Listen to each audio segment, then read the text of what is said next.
이런 가운데 이준석 전 국민의힘 대표는 어제 예고했던 것처럼 국민의힘을 탈당했습니다. 그리고 신당 창당을 선언했습니다. 대통령과 여권을 향한 이 비판을 쏟아냈습니다. 미래를 강조하긴 했습니다. 이준석 전 대표의 출사표를 들어보겠습니다. 저는 오늘 국민의힘을 탈당합니다. 동시에 국민의힘에 제가 가지고 있는 모든 정치적 자산을 포기하겠습니다. 왜 적장을 쓰러뜨리기 위한 극한 대립, 칼잡이의 아집이 우리 모두의 언어가 되어야 합니까? 대한민국 시민 여러분, 모두를 미래의 정치로 초대하겠습니다. 눈은 항상 녹습니다. 그래서 봄은 항상 옵니다. 보름달은 항상 집니다. 그리고 초승달은 항상 차오릅니다.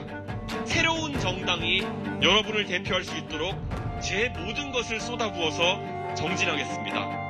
누구에게 전화를 받을 기대도 하지 않았고 할 생각도 없었으며 저는 결심을 굳히고 이 행동에 나선 것이고요. 이준석 전 대표의 창당 선언으로 내년 총선 판도가 흔들릴 수도 있을까?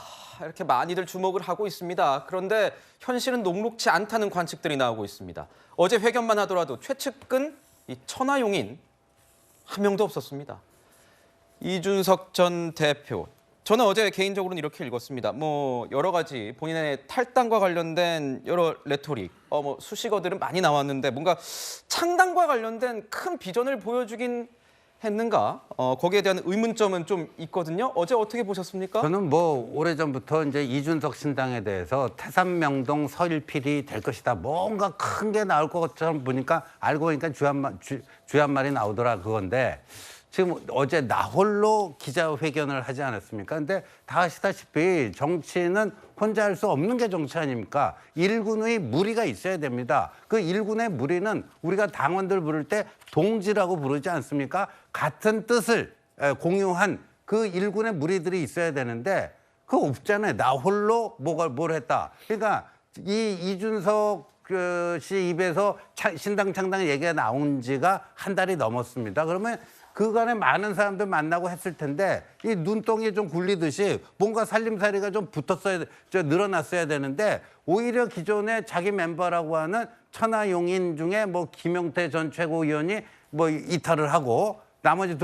사람들은 그냥 고심 중에 있는 이런 상황이기 때문에 어제 긴 탈당 기자회견 했는데 그냥 레토릭으로 가득하지 구체적인 액션 플랜은 딱 하나 봤어요.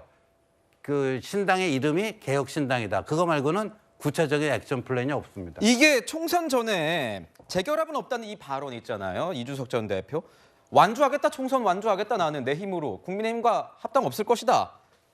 그렇다고 보십니까? 어떻게 될 거라고 예상하세요? 합당을 이게 본인이 하고 싶다고 합니까? 국민의힘에서 잡을 일이 없다고 보고요. 저는 제일 황당한 게요. 보름달하고 초승달이에요. 나이만 젊으면 초승달입니까? 12년 동안 정치판에서 3번이나 떨어진 완전히 옛날 때가 묻은 정치 때가 묻은 이런 게 올드 중에 올드인데 무슨 본인이 초승달입니까? 아이고. 본인은요. 처음에 정치 입문할 때 보름달로 입문했어요. 네. 무슨 말이냐면 정치 신인이 밑바닥부터 와야 되잖아. 근데 그때 유승민 의원하고 박근혜 대통령이 비대위원 처음부터 최고위원 저 보름달로 정치를 시작했다니까요. 근데 그때부터 자산을 계속 까먹고 마지막에 초락이 금음달로 끝났는데 이제 마치 새로 시작하는 것처럼 초승달 운운하는 이게 저는 제일 황당한 기자회견이었습니다. 네, 이준석 전 대표 같은 경우에도 이에 대한 이 논평에 대한 할 말들이 있을 것 같습니다. 전해진다면 저희가 담아서 설명해 드릴 수 있도록 하겠습니다. 이용환 앵커의 그 시그니처 추임새를 좋아하신다고 해서 아구구 한번 해봤는데 언제 들어가야 될지 참 잘 모르겠군요. 역시 원조를 따라하기 힘든 것 같습니다.